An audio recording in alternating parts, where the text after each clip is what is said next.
Ya tenemos el tema. Ahora hablemos con los expertos y aclaremos las cosas. Muy bien, muy bien, muy bien. Vamos a introducir el tema para la conversación del día de hoy. El tema de hoy es la endometriosis, ¿ok? Más que un dolor. Me acompañan pues un par de especialistas en el área. El doctor Adi Chejín, médico cirujano egresado de la UCLA, gran amigo, posgrado en obstetricia y ginecología de la UCLA, subespecialidad en endoscopia ginecológica, máster en histeroscopia diagnóstica y quirúrgica en Sao Paulo, Brasil. La doctora Vanessa Silva, médico cirujano también de la UCLA, especialista en ginecología y obstetricia en la UCLA, fellowship en endoscopia en ginecología en Endofem y diplomado en medicina fotónica en ginecología. Pues ambos están aquí con nosotros y pues vamos a aclarar, vamos a conversar un poquito sobre la endometriosis, que es un tema que nos habían pedido que conversáramos, que habláramos sobre él, porque bueno, tiene una alta frecuencia o una frecuencia importante para que obviamente tengamos que conversarlo y todo eso. Bueno, pues bienvenidos los dos, qué bueno que están con nosotros. Y bueno, evidentemente comenzar desde el principio, definiendo un poquito probablemente para muchos, que la padecen, que tienen familiares que la padecen, que la conocen por cultura general, pero hay un porcentaje que evidentemente no conoce la enfermedad. Y hablemos un poquito del concepto de endometriosis, ¿no? Bueno, Leonardo, primero agradecerte por esta oportunidad que nos das para compartir contigo en este lindo espacio. Hablar de endometriosis, porque, Leonardo, antes de entrar a definirla, debemos mencionar de que, y tú tocas el tema de que tantas personas la sufren, es una enfermedad que afecta alrededor del 10% de las mujeres en etapa reproductiva a nivel mundial. Estamos hablando de aproximadamente 190 a 200 millones de mujeres. Y si hablamos de una paciente que tenga dolor pélvico crónico e infertilidad, estamos hablando del 50%. Esto quiere decir que de dos mujeres que tengan dolor pélvico crónico e infertilidad, una tiene endometriosis. Y esa etapa reproductiva va desde la primera menstruación.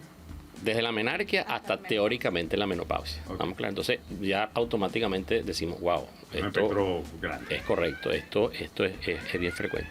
Y hablando así en criollo, ¿qué es la endometriosis?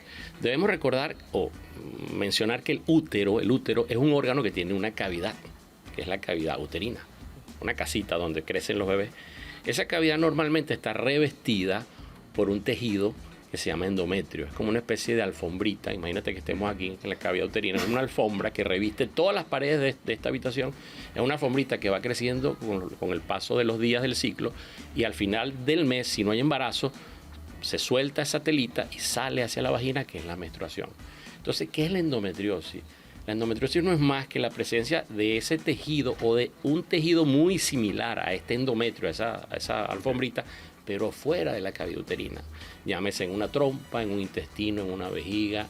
Hemos tenido pacientes con endometriosis en el diafragma, en la escápula. Es decir, eso es la endometriosis. Podemos utilizar la imagen 1, Néstor, cuando pueda, mientras estamos definiendo ahí la endometriosis. Y hablamos un poquito, claro, del concepto y pues súper bien aclarado en palabras sencillas por la doctora Adit. Y podríamos preguntarle a la doctora Vanessa sobre cómo se produce justamente este proceso cómo se siembra ese endometrio en otros espacios donde no debería estar, justamente. Existen muchas teorías de cómo se genera la endometriosis. Anteriormente se creía que tenía que ver con lo que es la menstruación retrógrada, es decir, que cuando se menstrua no solamente sale a través de la vagina, sino que pasa por las trompas y eso pudiera generar la implantación. Pero ya se ha demostrado que realmente esa no es la causa, sino que tiene más que ver con un cambio, o sea, una predisposición, que hay un cambio celular desde el punto de vista hay un cambio celular, lo que se llama una metaplasia, en las células que son de origen, desde el punto de vista embrionario, similares a lo que ocurre en el endometrio. Entonces, hay por diferentes factores hereditarios, ocurre ese cambio y se produce ese tejido fuera del útero.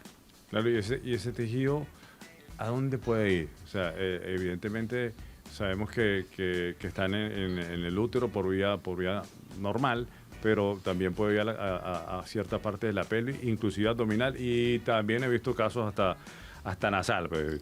Sí, es que realmente, claro, lo más frecuente es que sea pélvico, extrauterino. Sin embargo, como comentaba el doctor anteriormente, hemos visto endometriosis en escápula, hemos visto endometriosis en pulmón, incluso está descrito, no lo hemos visto nosotros personalmente, pero en literatura está descrito casos de endometriosis incluso a nivel del sistema nervioso central.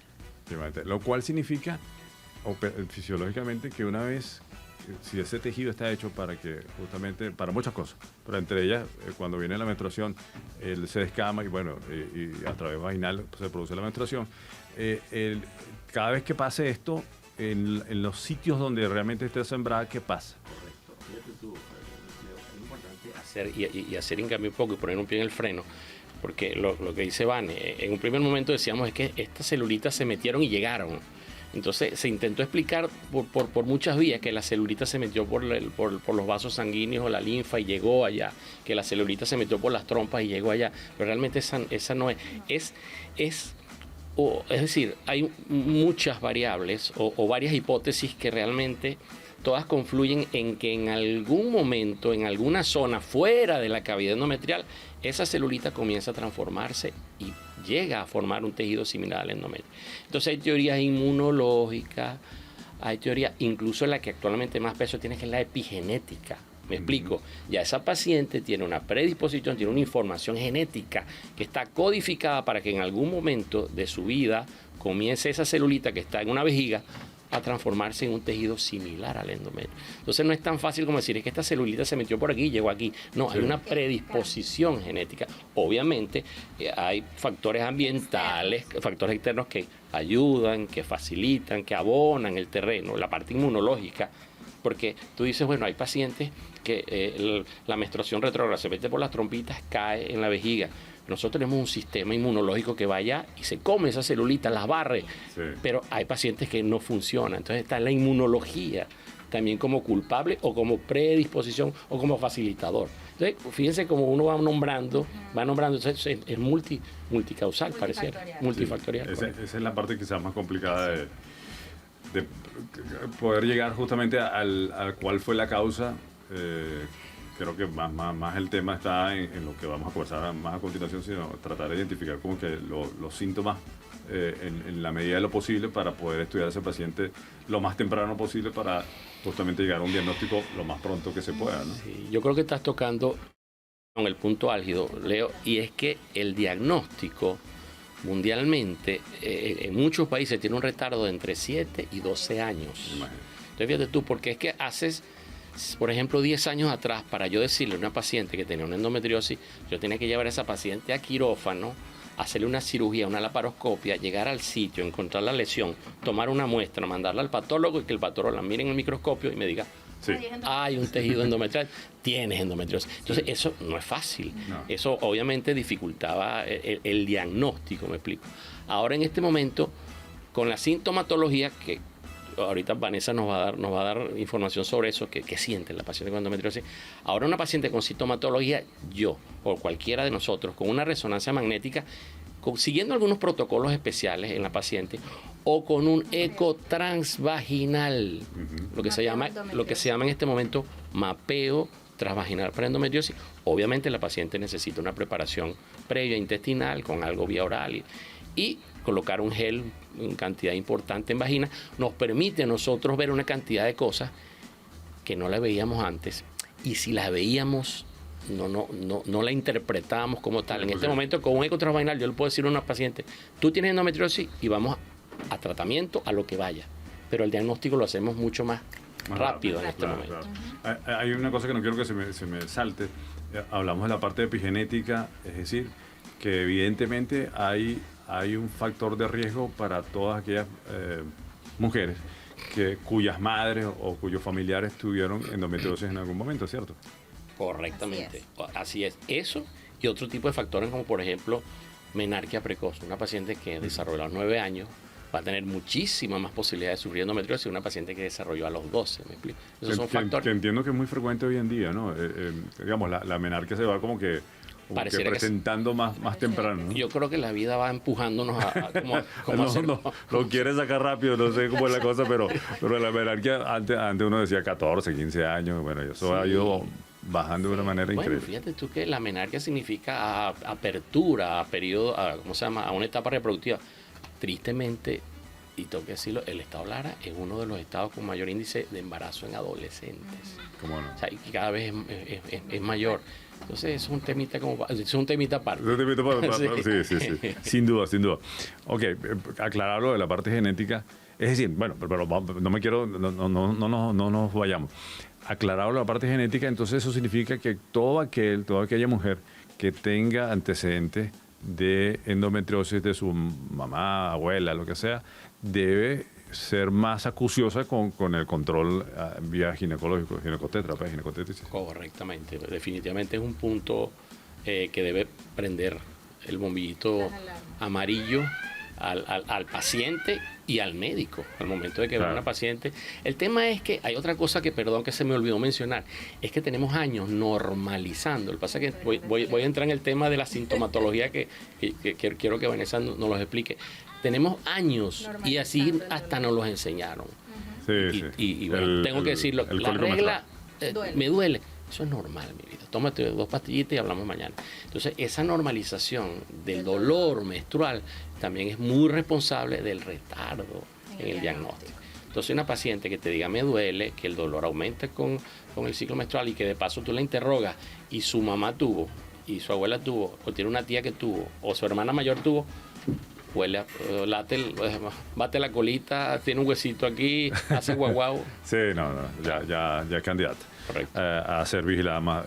Vanessa, ya que nos puedes conversar sobre los síntomas y podemos empezar con ese, justamente la normalización del cólico menstrual, lo que estamos hablando es un dolor tolerable que no debe ser intenso, que no debe producir mayores consecuencias y a veces lo normalizamos porque, bueno, la mujer tiene un cólico y se toma una pastilla, pasó el dolor, pero cuando nos habla del síntoma empezamos por allí, ¿no? O sea, ese dolor, ¿cómo debe ser y en qué momento yo debo preocuparme o la mujer debe preocuparse por ir al médico porque la situación ya está saliéndose de control? Sí, exacto. Quiero retomar lo que estaba comentando el doctor y que era una de las cosas que quería mencionar también, es eso, es la normalización del dolor.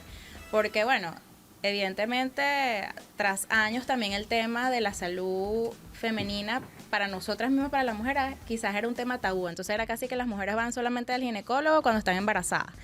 Y el tema del dolor, precisamente, bueno, lo que decía el doctor, es normal. El cólico con la menstruación, eso es normal. O si decíamos una mujer que le daba mucho dolor, es que ella es floja. Eso, tú sí eres floja, tú no aguantas nada. Ajá, sí es achacosa. Entonces, realmente no. Realmente, ¿qué sucede con la endometriosis? La endometriosis, los síntomas, primero que son muy variables, varían mucho de una paciente a otra. Y varían mucho también, o sea, podemos encontrar endometriosis muy avanzadas que realmente tienen unos dolores que quizás son de menos severidad, o por lo menos así lo percibe la paciente, como tenemos endometriosis iniciales, que también depende mucho de la localización, con dolores que son incapacitantes. Entonces, realmente, cuando hablamos de dolor menstrual, que es un término médico que usamos, que es la dismenorrea, entonces ya al decir la paciente, mira, mis dolores con la menstruación son elevados, y nosotros generalmente lo ponemos en una escala del dolor. Siempre le decimos a la paciente, bueno, dime tú, de un nivel 0 a un nivel 10, ¿qué nivel de dolor? ¿Cuánto te duele? ¿Cuánto te está doliendo? Y ahí es que nos empezamos a dar cuenta y empezamos a prender las alarmas. Algo que se pudiera esperar, como lo mencionas, molestias leves, nivel 1 o 2, porque la menstruación también es un proceso inflamatorio que pudiera generar eso, molestias leves que ceden, o con tratamientos, modificaciones del estilo de vida, tratamientos naturales, calor, frío, todo eso, incluso analgésicos suaves, a unos dolores que ya están por encima de 5, que son dolores incapacitantes, que la paciente toma analgésicos y no cede el dolor, o que dura durante todo el periodo menstrual. Ya ahí nos prenden las alarmas. Pero aparte de eso, nosotros tenemos que empezar a investigar y a relacionar otros síntomas que están asociados al dolor y que me pueden también a mí dar sospecha de que la endometriosis los sitios donde generalmente puedo buscar la endometriosis. Uno de los síntomas que nosotros tenemos que investigar es el dolor al tener relaciones sexuales. Que por supuesto que no debería por ninguna causa generar dolor. ¿Ok? El dolor al evacuar, ¿ok? Al ir al baño tampoco tendría por qué generar dolor. Y el dolor al orinar. Entonces, esos son los síntomas clásicos que nosotros investigamos y hacemos mucho hincapié para nosotros poder hacer un diagnóstico temprano. Y evidentemente en ese dolor puede ir asociado o no al tema sangrado, ¿no? Rectal, urinario. Claro, si hay una endometriosis que ya está, si se pudiera decir, infiltrando lo que es la vejiga urinaria o el recto, por supuesto puede generar sangrado. Leonardo, ya que tú preguntas eso, es importante acotar de que no esperen, como nos hablan, nos oyen hablar y decir endometriosis, es un tejido similar al endometrio, es sangrado, es como regla. Entonces, si yo siento dolor al evacuar, pero no me sale sangrecita, no debe ser endometriosis, no es, todo lo contrario. Porque al final, y cuando digo final, es que puede la paciente sangrar, porque la enfermedad ya prácticamente ha interesado toda la pared del asa intestinal y ya está en mucosa. Está en la parte interna, del asa. Ella comienza en la parte más superficial. Entonces, no se confundan con eso, que si me siento dolor para evacuar, pero no sangro correcto, no es endometriosis, no, al contrario. No esperen que eso suceda porque ya el estadio o el panorama ya está bastante avanzado. Ok, bueno, vamos a hacer una pausa, una segunda pausa, y al regreso vamos a ver la parte de cómo se diagnostica la endometriosis para entrar un poquito en ese proceso, cómo diagnosticar, ya tengo sospecha clínica, ahora cómo diagnosticamos, cómo terminamos de diagnosticar la endometriosis como tal. Hacemos una pausa y ya regresamos en Así es la cosa.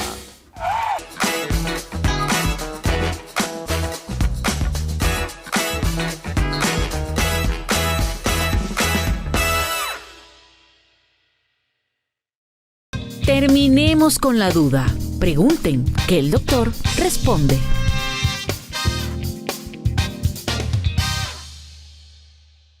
Muy bien, aquí estamos en Así es la cosa a través de Promar Televisión y la 94.1 y bueno, seguimos compartiendo muchas cosas interesantes. El doctor responde, bueno, tenemos cosas que preguntarle, pero bueno, evidentemente lo primero es, ya tenemos sospecha clínica, ya tenemos el paciente con probabilidad, a lo mejor con antecedentes genéticos o no, pero ahora, ¿cómo diagnosticamos la endometriosis en este caso, no?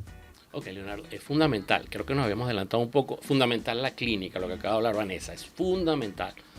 Dolor con la menstruación, dolor con la actividad sexual, dolor con la defecación, dolor con la micción, es más, se llama la enfermedad de las 5D. De dolor, dispareunia, disquesia, y la otra D es dificultad para embarazarse. Dijimos que la mitad de los que tienen dolor tienen problemas para embarazarse. Si se te siente una paciente, ya tú tienes que definitivamente tener el olfato para decir esta paciente tiene endometriosis. ¿Cómo se diagnostica? Yo les comentaba que la situación cambió radicalmente hace unos pocos años para acá. Tenemos dos grandes herramientas, o mejor dicho, tenemos la imagenología. Claro. Y dentro de la imagenología, dos grandes vertientes. La resonancia magnética, obviamente cumpliendo algunos protocolos y con algunos equipos, algunos protocolos en la paciente que nos facilita a nosotros mirar esas lesiones a nivel extrauterino, que es donde está la endometriosis. Y la ecosonografía transvaginal, que eso lo tenemos a la mano, es bien económico. Sencillo, económico. Entonces, obviamente, la paciente le hacemos una preparación intestinal también sencilla y hacemos un estudio transvaginal siguiendo una sistematización en cuanto a unos espacios que tienen todas ustedes, las pacientes ahí en la peli, buscando lesiones que ecográficamente son visibles. Es que teníamos años pensando que eso no se veía, o mejor dicho, es que fundamentalmente que no lo hemos comentado, hay tres tipos de endometriosis, no es que la endometriosis es una sola. Okay. Hay una que es la ovárica, que es el famoso endometrioma, el quiste del ovario lleno de chocolate.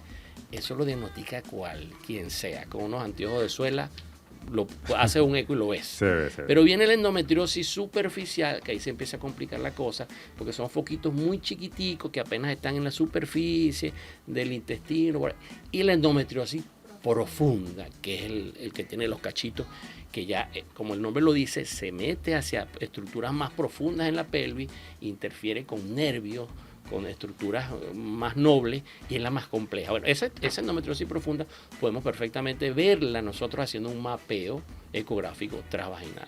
Entonces el diagnóstico definitivamente lo tenemos claro, con la sintomatología más la imagenología, o una resonancia o un mapeo transvaginal para endometriosis. Así de simple. Que antes con ese proceso no teníamos la oportunidad de, a ver, creo que lo comentabas, o sea, existía la imagenología, pero no teníamos allí como que la seguridad de si estaba ahí realmente la endometriosis o no, ¿no? Sí, Leo, es que la resonancia no es de ahorita, la resonancia también tiene años. Y esto en la resonancia, o mejor dicho, el resonador viene ayudándonos desde hace mucho más tiempo que el ecógrafo transvaginal, ¿estamos claros?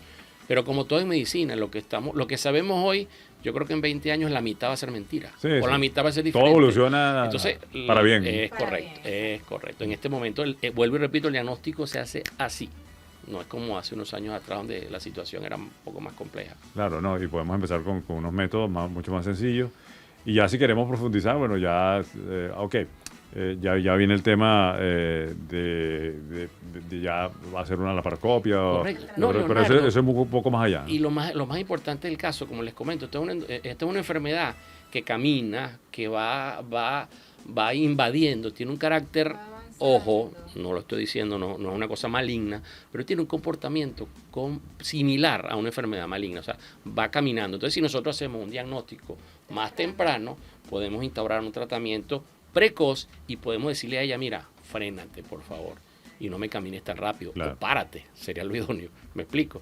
Entonces, es importante el diagnóstico Temprano. precoz, como casi todo. Sí, casi todo. Casi todo. Pero en este caso, evidentemente, es una enfermedad que va a ser crónica y mientras más rápido la Sí. diagnostiquemos. Y la tratamos, pues Sí. menos consecuencias va a tener Tú has la dicho algo, paciente. Leo, que es más, ya explicamos lo que es la endometriosis, pero en terminología médica es una enfermedad crónica que implica inflamatoria un también. estado inflamatorio, fibrótico, crónico. Entonces es como una hipertensión. ¿Me Tal explico? cual. Entonces arrancó y dice esto no se cura, y de verdad no Es se verdad. cura. ¿Qué le ponemos nosotros? Sí, una enfermedad inflamatoria crónica, pero tiene una fecha de vencimiento más o menos, que es cuando la paciente entra en la menopausia. ¿Me explico? Ya la actividad ovárica, los ovarios son los que hacen que esos foquitos de endometriosis que están fuera crezcan y echen broma. Como la paciente menopáusica, ya los ovarios empiezan a irse a dormir, esa sintomatología que habló Vanessa se Empieza reduce a cero. Realmente a hay un descender. porcentaje muy bajito, el 2, 3, algunos dicen el 5%, que en la menopausia pudieran persistir la sintomatología. Y eso tiene que ver, malas noticias, con el tejido graso La de obesidad. más. Porque les hablo que los estrógenos son los responsables de la endometriosis. Ajá. Y ustedes tienen una fábrica de estrógenos en los ovarios. Pero cuando los ovarios se van a dormir, le queda una segunda fábrica, que es el Que es el tejido tejido graso. El tejido adiposo. graso. Esa gente Este, vale produciendo. En estos días oí yo, el fin de semana pasado estuve con uno de nuestros maestros, el doctor Alfonso Arias, y estábamos discutiendo este tema. Y yo, mire, yo les digo a las pacientes para que me entiendan, cuando temas de endometriosis, temas de cáncer de endometrio, que es otra cosa. Mira, ¿cuánto tienes tú de más? ¿Cuánto pesas tú de más? Mira, yo tengo 20 kilos de más. Bueno, tus ovarios pesan 20 kilos. A ver si me entienden, me explico. Sí, sí, Porque sí. en esa grasa que está ahí de más se producen estrógenos que van a afectar los la- órganos reproductivos. Es correcto. Claro, habría dos mensajes ahí. El primero, tratar de identificarlo temprano para de aquí a la menopausia, evidentemente, tener un comportamiento lo más... No, lo más y el tema de reñido a lo fertilidad, normal, el ¿no? tema de fertilidad, Leonardo. Y el tema, bueno, por eso, O sea, los que correcto. las que quieren, evidentemente, tener, pues, salir embarazadas y todas estas cosas, lo puedan hacer, número uno. Y dos, que te sientas sintomáticamente bien, ¿no? Exacto. Con su, Calidad de vida. con una calidad de vida. Exacto, porque aparte del tema de fertilidad, uno de los motivos de consulta más frecuentes es eso, es que son pacientes que sienten que no tienen calidad de vida, sienten que cada vez que viene la menstruación es un martirio, es una tortura, entonces dejan de hacer sus actividades, entonces simplemente significa, incluso algunas que han dejado el tema de fertilidad a un lado, simplemente dicen ya yo no quiero sentir dolor. Sí. Entonces es un tema de mejorar la calidad de vida. Ahora, ok, la tenemos clínicamente identificada, ya pues hicimos los estudios por lo menos primarios y nos garantiza que es una endometriosis. Ahora viene de acuerdo evidentemente al tipo de endometriosis y a dónde estén los focos sembrados, ¿no? ¿Cómo se trata la endometriosis para que esa paciente tenga una calidad de vida respetuosa de aquí a la menopausia, ¿no? Ese es un tema importante. Nosotros decimos que el tratamiento de la endometriosis es como una mesa que tiene 4 patas. La primera pata, obviamente, es el tratamiento médico. Y con el paso del tiempo tratamos de que el tratamiento médico sea la primera opción. Dijimos que la endometriosis camina si los ovarios están funcionando. Entonces, obviamente, la primera causa es mandar a dormir los ovarios. Y eso lo hacemos con tratamiento hormonal. Usualmente tenemos varias líneas. De primera elección, las progesteronas para la mayoría de las pacientes, los derivados de progesterona. Tratamientos hormonales. Predominante oral. ¿Perdón? Sí, oral. Predominantemente oral. Oral. La mayoría de las veces orales. Esa es una primera opción, el tratamiento hormonal. Dijimos que es dolor. Obviamente, entonces los antiinflamatorios no esteroideos es una de las líneas también para combatir el dolor. ¿Estamos claros? No la enfermedad, la sintomatología, el dolor. Correcto. Antiinflamatorios no esteroideos. También podemos asociar en las pacientes que el compromiso nervioso, que este es otro tema, que la endometriosis profunda infiltra y toca la parte neurológica autónoma sobre todo. Entonces empieza la paciente a tener el dolor y cuando vemos que el compromiso neurológico está presente, asociamos entonces neuromoduladores, gabapentinoides, tratamiento para eso. Es decir, hay una cantidad de fármacos que usamos para tratar la sintomatología. La segunda pata es la parte quirúrgica. No todas necesitan cirugía, pero la gran mayoría sí. Y la cirugía realmente, en términos generales, va a ser ir a donde estás y te saco de raíz. Así en forma general, porque no vamos a entrar en el detalle técnico, está en el intestino, porque si está en el intestino hay 3 formas de tratar eso. O 3 opciones dependiendo de qué tanto esté comprometido. Si está en el ureter, hay también 2 o 3 formas. Entonces, la idea es ir donde está, buscarla y sacarla.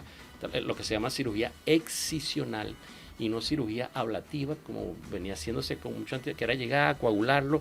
Y bueno, eso ha cambiado un poco. Ahora es erradicar. Es radical. La tercera pata no se va ni si toca no, solo que quería acotar allí que cuando habla de retirar la lesión, obviamente eso se hace, pero con eso no queremos decir que se cura la enfermedad.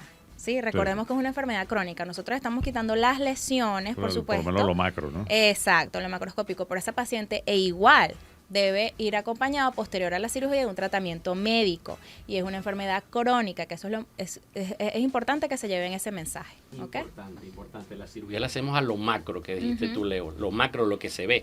Pero seguramente que la parte microscópica no la vamos a poder ver y va a quedar por allí y esa es la idea.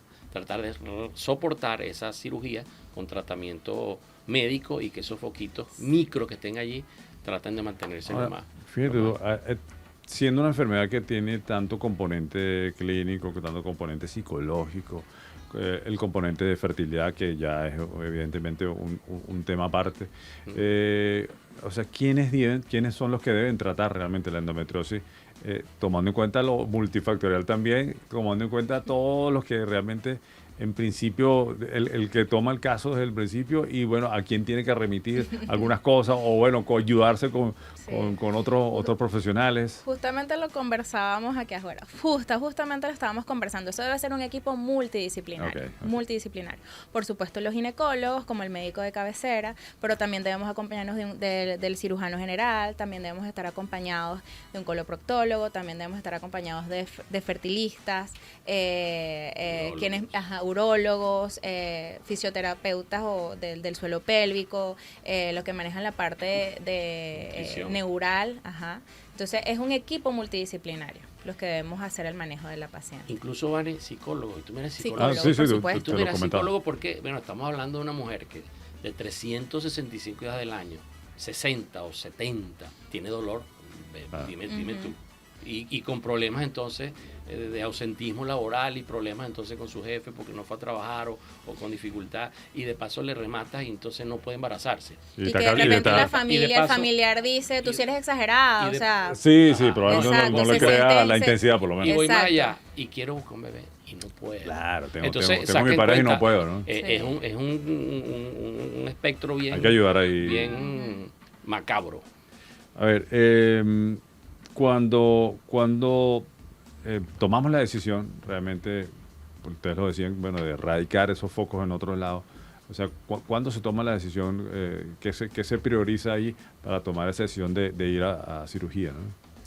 De verdad que vamos a hacerte como 2 o 3 axiomas grandes, porque de verdad esto, nosotros tenemos nosotros no, lo aprendimos también de otro gran maestro, no tratamos enfermedades, sino tratamos pacientes. Entonces lo que es bueno para una quizás para otro no. Correcto. Entonces hay que individualizar mucho. A grandes rasgos, una paciente que se le diagnostique la endometriosis y tú la trates médicamente y en 3 a 6 meses tú no tienes mejoría, te está gritando, necesito una ayudita anatómica, vamos a entrar a operar, me explico. Claro. Esa es una opción. Otra opción, paciente que tú hagas el diagnóstico endometriósico y te estés dando cuenta que la lesión esté comprometiendo un órgano de relativa importancia, me explico. Llámese un uréter que lo esté estenosando y esto automáticamente va a hacer que el riñón sufra y que lo pueda perder. Claro. O un intestino con un compromiso importante que lo esté bloqueando, que la paciente va en vías a hacer una obstrucción intestinal y se va a meter en problemas. Entonces, esos son casos donde automáticamente tú vas a la cirugía. La parte pulmonar, me imagino. Correcto, pulmonar, diafragmática. El otro tema es la fertilidad. Muchos trabajos soportan de que en endometriosis, sobre todo llamándolo estadios, que ya casi no se habla de estadios, estadios 1 o 2, pudieras con una laparoscopia facilitar el embarazo. Entonces, ese tema de fertilidad también es interesante porque muchas veces pone en la mesa la palabra vamos a operarte. Ok. Bueno, vamos a hacer nuestra última pausa y al regreso venimos con las conclusiones y con lo más importante que son las recomendaciones para que usted que nos está escuchando, que probablemente tenga endometriosis, probablemente se está sintiendo identificada con los síntomas, pero no está diagnosticado, pues la tome en consideración de los especialistas. Ya regresamos en Así es la cosa.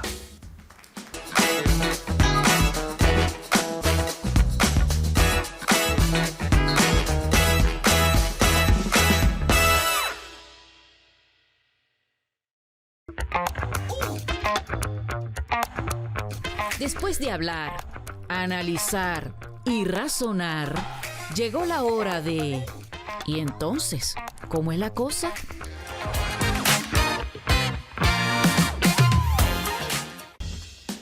Bueno, seguimos acá en Así es la cosa. Vamos para la parte de conclusiones y recomendaciones. Por aquí me llegaba una pregunta. ¿Una persona puede ser diagnosticada con endometriosis después de los 40 años? Está perfectamente dentro de la ventana. Quizá lo que pasa es que la definición dice en etapa reproductiva y cualquiera dice, bueno, con 40 años está difícil, pero no, mientras tus ovarios estén funcionando y tú estés menstruando, existe la posibilidad de que tengas una endometriosis sin que te dé que la sufras, que la sientas, ¿me explico? Porque hay pacientes que pueden tener endometriosis y no hacen clínica, lo que decía Vanessa. Porque el dolor no tiene absolutamente nada que ver con la severidad de la enfermedad. ¿Estamos claros? Entonces la respuesta es perfectamente sí. Tenemos muchísimas pacientes peri-40, por decir un término, con mucha endometriosis o con endometriosis. Y también pasa al revés, hay adolescentes, porque antes pensábamos, no, en las pacientes adolescentes definitivamente no hay endometriosis. No, ya sabemos que una paciente adolescente, independientemente de que tenga poco tiempo del inicio de la menstruación, ya puede estar presentando los síntomas iniciales o el inicio pues de una endometriosis. ¿Qué pasa con el paciente que tiene endometriosis, ya está diagnosticada, comienza a ser tratada, ya tiene pareja, toma la decisión de tener, pues digamos, el niño y, no sé, ya pasó un año y probablemente esto no haya ocurrido? ¿Cómo comienza ese proceso primero desde que ella toma la decisión a orientarla, primero orientar al paciente, ¿no?, sobre las probabilidades, las posibilidades, y luego de llevarla progresivamente hacia un espacio o un ambiente en donde ojalá pues tenga esta gestación, ¿no? Leonardo, sería temerario decir que toda paciente, hay que meterlas como en un cuadrado, todas las pacientes infértiles con diagnóstico de endometriosis van a una laparoscopia, sería temerario, ¿no? Pero sí comienza a ser lógico empezar a mirar con lupa. ¿Por qué? Porque ¿qué es lo que pasa y por qué la palabra endometriosis va agarradita a la mano de la infertilidad? Porque es que ese estado inflamatorio crónico interno hace un microambiente en el ovario nada bonito. Entonces esto va a perjudicar la foliculogénesis, que el ovario ovule, pues. Entonces, esto automáticamente no es nada agradable. Y el otro detalle es que hablábamos de que esa inflamación hace que todo se adhiera, se pegue. Y hay problemas anatómicos y las trompas entonces pierden su función. A veces uno pudiera con una cirugía restaurar la funcionabilidad tubárica y muchas veces no. Pero entonces aprovechas y haces como, me disculpan la palabra, como una limpieza de todas esas lesiones. Claro. Extraes todas esas lesiones y el panorama inflamatorio lo mejoras. Claro, y en ese proceso puede ocurrir la gestación. Si las trompas quedó funcional, podemos esperar un embarazo de manera natural. Sin embargo, les decimos, todo este tipo de pacientes con este diagnóstico, les recomendamos que busquen apoyo de fertilistas. Claro. Porque también les voy a decir algo, la tasa de fertilidad de los mamíferos, la más baja es la del ser humano. Sí. El 20%. Yo siempre se las comento Entonces, a las pacientes. quedó una trompita bonita, dale, vete a la playa, que yo creo que te vas a embarazar. No, en este momento, en este tipo de pacientes siempre recomendamos la ayuda de fertilistas. Los fertilistas son una pieza fundamental para nosotros. Yo le digo a la gente, miren, ir a un fertilista no significa que vas a un procedimiento de esos de alta complejidad. De alta complejidad. Eso es como un menú. Ellos tienen un menú con varios platos y desde hay entradas muy sencillas a platos más elaborados. Entonces, de repente con una entradita puede salir embarazada, si hay las condiciones, por supuesto. Estábamos comentando, la doctora Vanessa, el doctor Adir y yo, estábamos conversando, le estaba comentando al doctor que tuvo una sobrina que tenía endometriosis, tiene endometriosis, pues en ese proceso se logró tratar con el doctor Adir, bueno, a posteriori logró salir embarazada, pero yo le decía, bueno, a veces, porque cuando uno quiere el embarazo, entonces, bueno, la cosa se torna como medio complicada. Entonces, bueno, en ese caso, bueno, no estaba planificado, no estaba cuadrado, y bueno, salió. Entonces, bromeamos, bueno, quizás dentro de los requisitos de las 10 cosas que hay que hacer es tener una pareja con la cual no quieres tener necesariamente la gestación, ¿no? Sí, así. Pero bueno, ok, podemos concluir un poco y recomendar, que es lo más importante, a todos estos pacientes que nos están escuchando, a todas estas pacientes que están teniendo algunos síntomas que puedan verse identificados con lo que ustedes han venido conversando, y que lo han visto simplemente como un cólico normal, que es más doloroso porque mi mamá lo tenía así, porque a ella le dolía mucho, a mí también me duele, y bueno, no ha tomado ni siquiera todavía la decisión de, bueno, voy al ginecólogo para bueno, empezar, digamos, el estudio, a ver si esto es normal o no es normal, ¿no? Sí. Bueno, nosotros decimos, la menstruación usualmente, nosotros coloquialmente, o el pueblo dice la regla, le llegó la regla. Nosotros decimos, con la regla, el dolor no es la regla.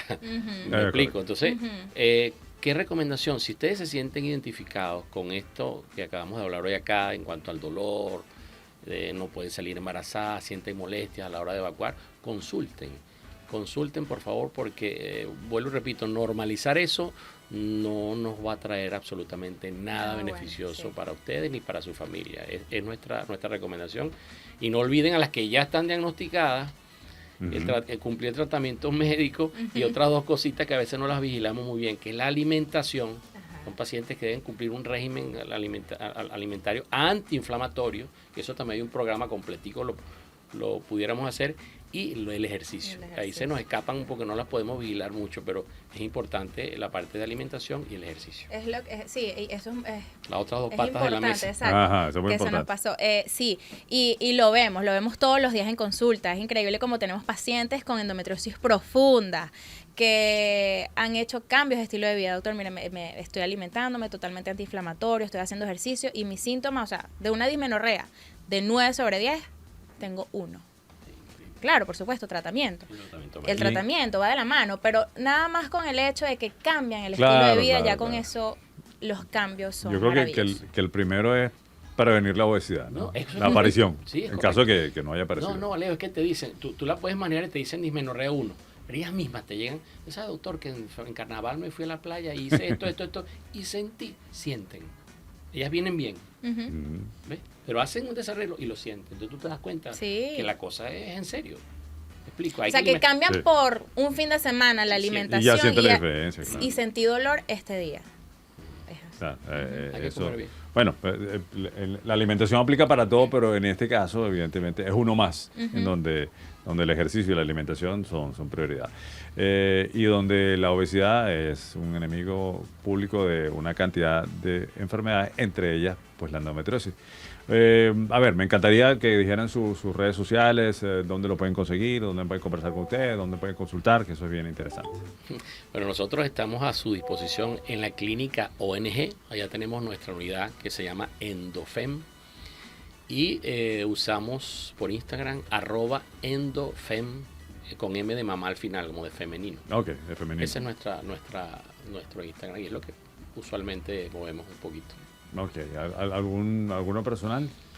Bueno, el del doctor, Aparte como le digo, el mío personal es el de tu ginecóloga Vane. Ok, está fácil, ¿no?